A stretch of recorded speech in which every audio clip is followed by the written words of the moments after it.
fellas, me Trapper here. Now I'm a huge fan of hammock camping. The older I get and the older my bones get, the less I enjoy sleeping on the cold hard ground, the more I enjoy a nice comfortable hammock. Now as you can see, springtime is here, the weather is warming up, and that means we can lighten our pack, lighten our load. And I want to share with you two items that I use in conditions like this and into the summer. One is a jungle hammock, and two is my Snug Pack jungle blanket. And you can see this is a fairly small package, but the amount of utility and use that you can get out of something this small, which will fit in a lumbar pack any day of the week, is simply amazing when you think of the comfort and the versatility. So let me set this up and let me show you why I like to use a hammock, and especially in warm weather, a really small jungle hammock like this one. Alright, before we get into the specifics about this particular hammock, let me explain why over time I've come to use hammocks almost exclusively when I'm in the woods. Number one, you can be in situations where it's very difficult to find a nice place to camp. You could be on ground that is very uneven, okay? After a multi-day rain, the entire ground can be sopping wet. It turns into a soggy mess, and you're down there laying on the ground.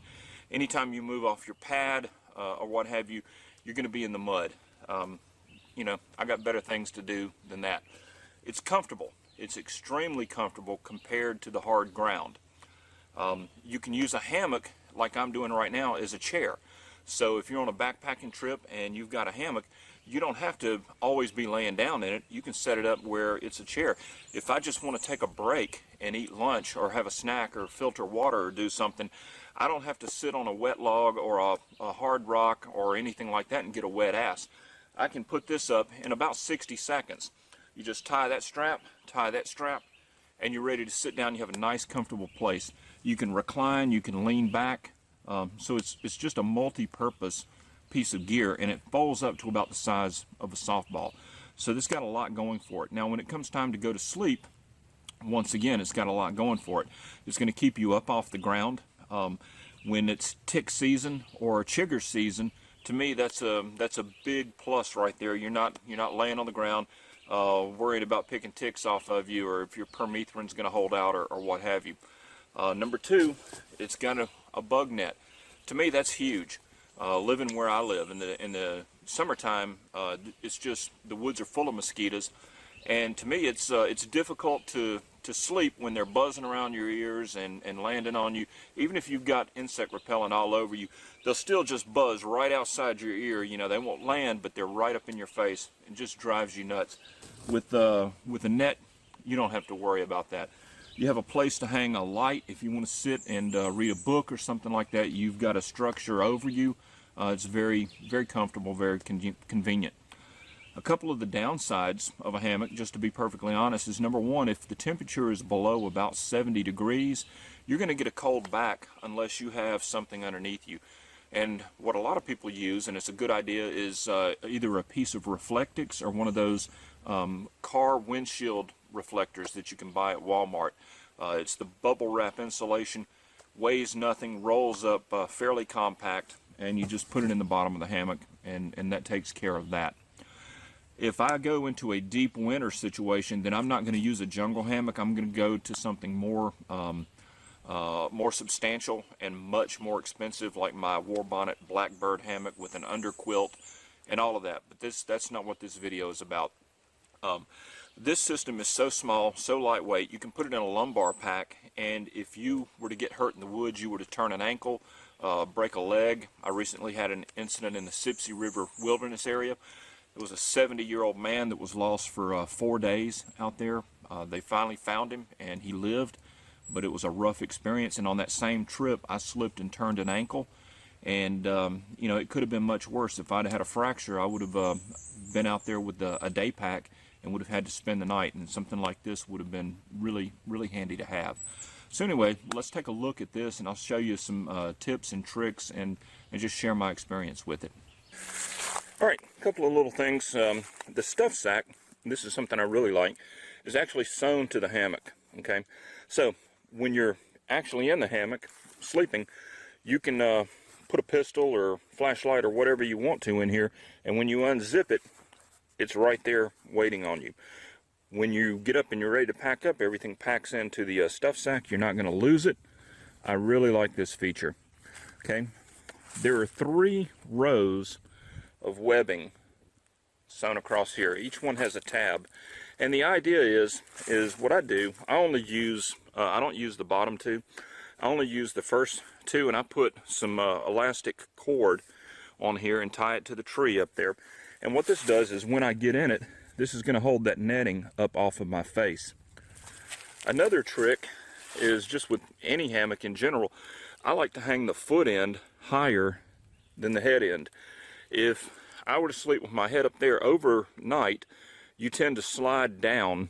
Even if it's level, you tend to slide towards the center of the hammock. By lowering the head a little bit and putting your legs up, I find that when I lay diagonally, and you don't want to lay straight across, you want to lay at a diagonal angle, everything levels out and I don't end up slipping. So I always hang the head end down, the foot end up, put my little elastic cords up here, and I am good to go. I don't have my tarp with me because you can see it is a beautiful day. But if there's enough interest, I'll do a video on how I rig my tarp up and what tarps I use for this type of situation. Alright, my thoughts on the Snugpak Jungle Blanket. I like it. Okay, it's got a couple of drawbacks, but basically this is like a high-tech version of the military poncho or the Wooby.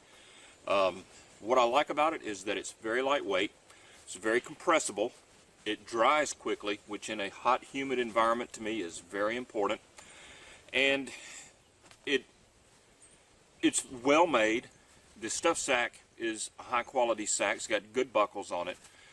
The one thing that I don't like about the Jungle Blanket is that it's too short to reach up fully over my head. Now I'm 6'1". If you're shorter, that may not be a problem.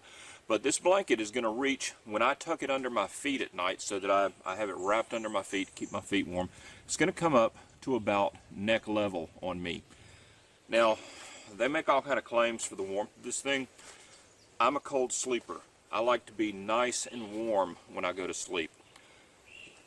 This to me is a 50-degree blanket. I see a lot of people saying they can use it down to 40 degrees. People saying that if they layer up, they can use it below that. Not me. If it's below 50 degrees, 2 things. Number one, this is not warm enough for me if it's below 50 degrees. And if it's going to get down in the 40s, there are going to be times when I want some insulation up around my cheeks, up around my neck, maybe even throw it over my head, and this simply isn't long enough. So for me, this is a warm weather blanket, hence they call it a jungle blanket. And I don't know why people try and push it way below what it's intended to be. But 50, 60 degrees on up, this thing is great. And really, you know, if it's below 50 degrees, like I say, I'm going to switch to my wintertime hammock that I'm going to have an underquilt on and everything else. So it's a warm weather blanket, it's a warm weather hammock, and when you look at the fact that this packs up to about the size of a softball, this right here is about the size of a Nalgene 1-liter bottle, you get a tremendous amount of utility in a very small package. Now, you can buy these hammocks in several places. I get mine from Brian McKee at southernsnares.com. He's got these for about $40, and that's about half of what Cabela's sells them for, and it's the exact same hammock. So if you're interested in checking these things out, check Brian out, southernsnares.com. His name's Brian. Feel free to look him up, give him a call, tell him I sent you. He's a great guy. He and I are good friends, and he will set you straight. He'll steer you straight. If he's got what you need, he'll get it to you, and if he doesn't have what you need, he'll tell you who to buy it from. And, you know, what more can you ask for? We got to support the guys that are on our side. We got to support the guys that are honest. So anyway, I hope this was useful. If there's enough feedback, I'll do one on my tarps that I use for this, because I have several, and there's some things to keep in mind about setting your tarp up and all of that. Thank you for watching, and thank you for your support, and we'll see you next time. Well, fellas, I'm not sure, but I think it's going to need some more testing.